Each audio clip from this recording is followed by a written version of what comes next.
Welcome students. तो ये 13 सम है। ये स्टूडेंट्स ने मुझे पूछा था, ऑफलाइन स्टूडेंट ने। मुझे काफ़ी इंटरेस्टिंग लगा। ठीक है। और इसको दो तरीके से सॉल्व किया जा सकता है। एक है टैंजेंट सीकेंट सेगमेंट थ्योरम, उससे सॉल्व किया जा सकता है। और एक है नॉट यूजिंग दिस, मतलब वो डिफरेंट टाइप की प्रॉपर्टी यूज कर रहा है। फ्रॉम द 9 स्टैंड की भी एक प्रॉपर्टी यूज कर रहा है, फिर नॉर्मल 10 स्टैंड वाले की भी प्रॉपर्टी यूज कर रहा है। ऐसे तरह मिक्स करके सॉल्व कर, तो मिक्स करके जब हम करेंगे ना, that will be more beneficial, वो हमारा इजिली हो जाएगा। ठीक है ना। और जो टैंजेंट सीकेंट सेगमेंट रहेगा, तो property of tangent secant segment की यूज हो जाएंगी as per this circle chapter. लेकिन उसमें एक क्वाड्रेटिक इक्वेशन बनेगा। अब इस क्वाड्रेटिक इक्वेशन को डिकोड करते हुए शायद आपको ऐसा लगे कि am I lost in this sum, क्या मैं सही ट्रैक पे चल रहा हूँ। तो you may lose hope, you may lose hope कि आपको ऐसा लगा कि अरे यार मैं सही कर रहा हूँ क्या। तो समझ रहे हो क्या। फिर आप सम स्टार्ट करते हैं, फिर नहीं नहीं नहीं नहीं नहीं, नहीं गलत जा रहा है, मैं टाइम वेस्ट हो रहा है। तो ये टाइप की फीलिंग आ सकती है, इसलिए मैं डिफरेंट मेथड से करके दिखा रहा हूँ इसको। अब देखिए इसमें क्या दे रखा है हम लोग को। ये पीटी को बोला गया है टैंजेंट, और ये ए बी क्या है, डायमीटर। क्योंकि यार डायमीटर कैसे है, क्योंकि सेंटर से पास हो रहा है। और एक ये एंगल दे दिया हम लोग को 30 डिग्री। फाइंड क्या करना है, प्रूव करना है, सॉरी। ये जो ए बी है, बोले तो पूरा डायमीटर इज अपॉन 80, जो रेशियो है वो कितना होना चाहिए, 2:1। अब मैं अलग कलर की इंक यूज कर रहा हूँ। हम पहले सबसे पहले डायमीटर है, अगर ये आर है, ये रेडियस है यानी कि, तो ये भी क्या हो जाएगा स्टूडेंट, रेडियस।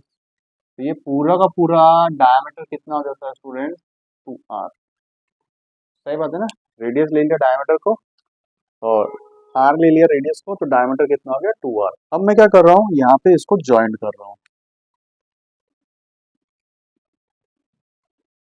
ये मैंने एक तरह का कंस्ट्रक्शन कर दिया स्टूडेंट।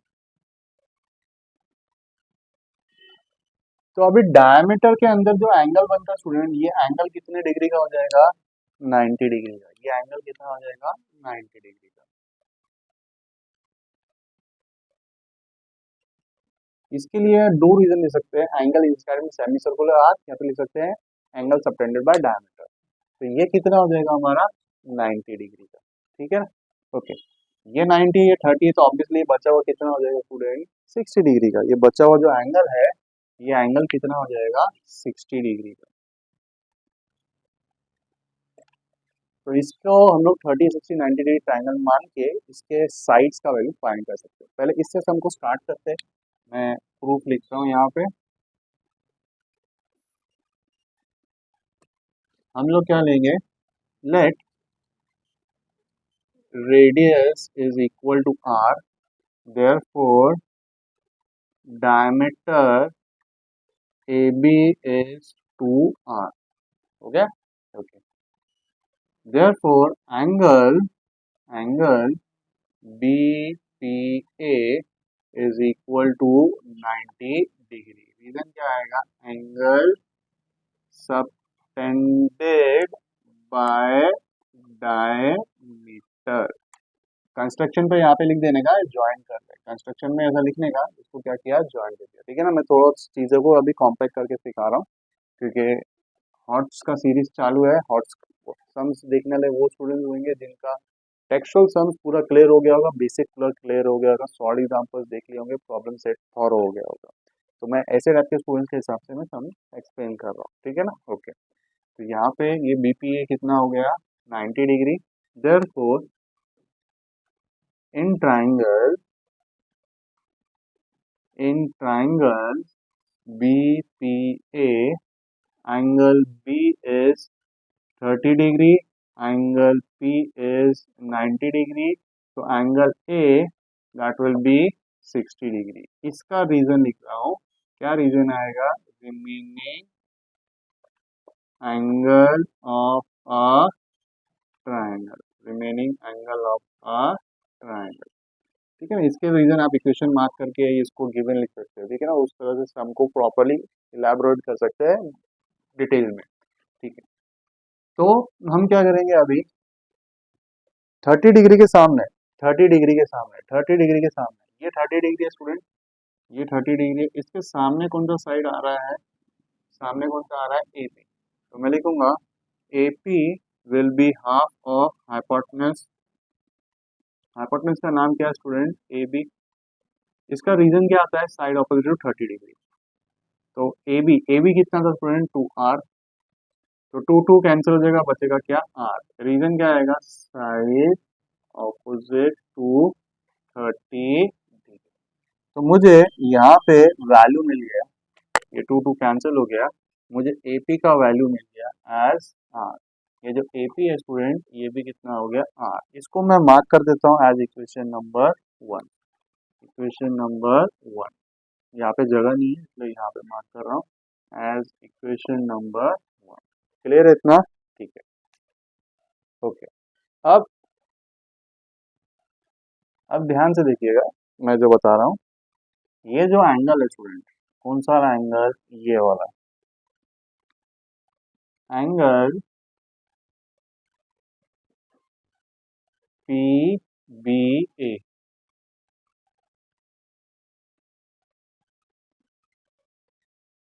एंगल पी बी ए।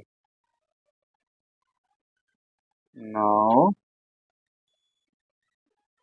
एंगल पी बी ए, ये एंगल किस एंगल से इक्वल हो जाएगा स्टूडेंट? इस एंगल से इक्वल हो जाएगा। मैं रेड कलर से हाईलाइट कर देता हूँ।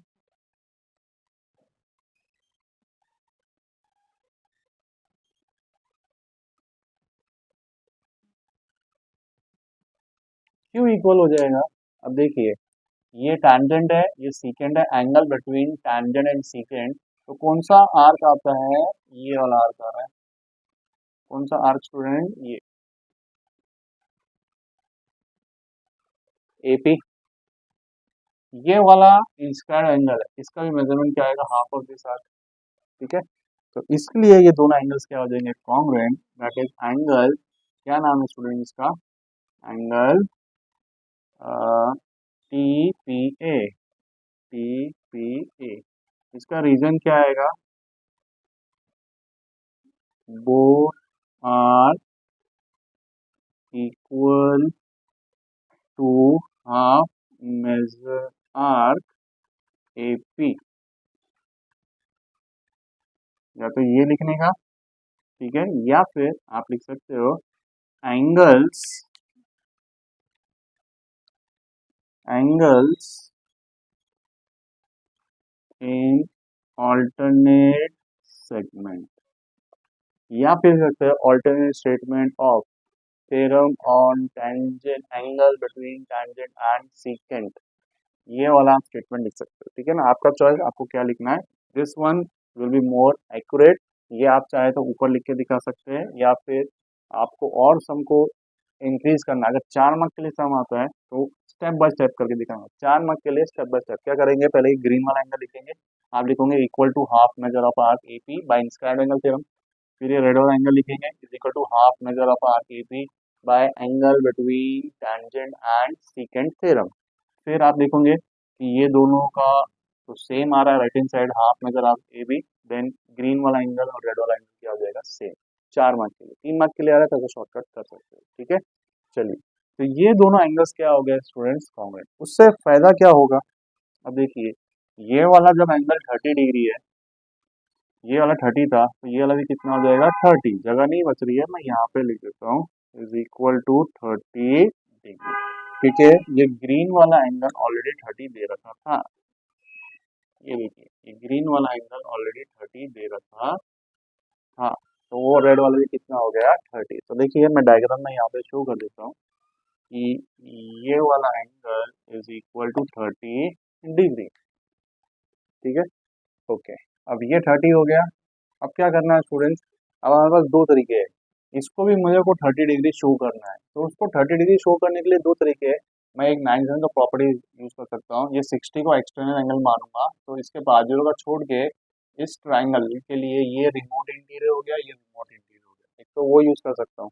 या फिर मैं इसको इसके साथ लीनियर पे दिखा के पहले इसको 120 डिग्री दिखा दूंगा, फिर मैं इस ट्राइंगल के तीनों एंगल्स लूंगा, 120 प्लस 30 और ये क्वेश्चन मार्क, तो वो भी एंगल कितना आ जाएगा? 30। तो वो स्टूडेंट को चाहिए उसको कैसे करना है, ठीक है। मैं रिमोट इंटीरियर यूज कर रहा हूँ rather देन यूजिंग दैट। ठीक है, तो उसमें कैसे दो स्टेप आ जाते हैं, पहले लीनियर तय करके दिखाना पड़ेगा, फिर वो करके दिखाना पड़ेगा, तो इसलिए मैं वो वाला कंसीडर कर रहा हूँ। मैं उस डायग्राम को यहाँ पे रीड्रॉ कर रहा हूँ।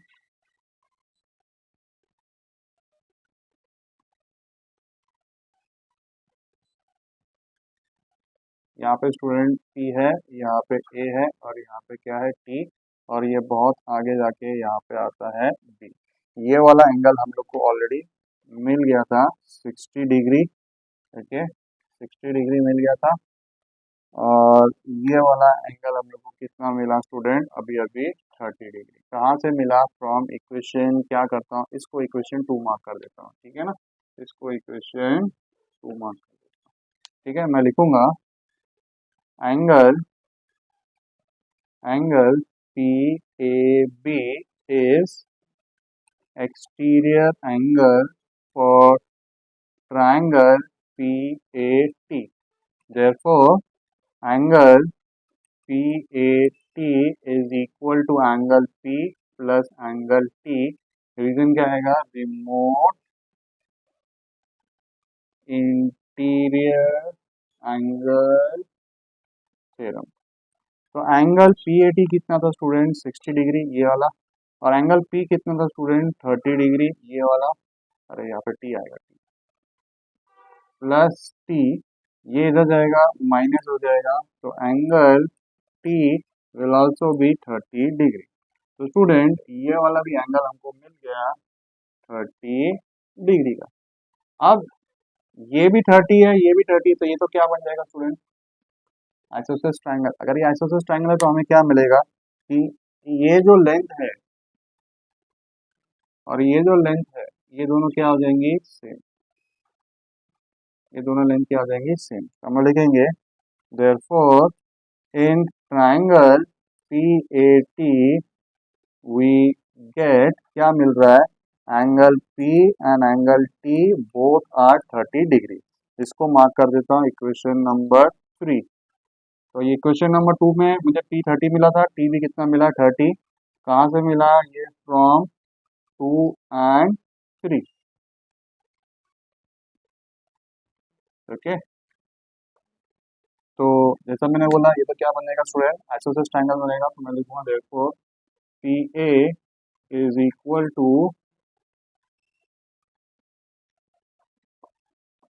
PA is equal to AT, और AT का वैल्यू जरा ऊपर देखिए, AT का वैल्यू, AT, AP का वैल्यू, AP का वैल्यू कितना था स्टूडेंट, R। कहाँ से, इक्वेशन नंबर 1 से। तो ये भी क्या आ जाएगा, R, ठीक है ना।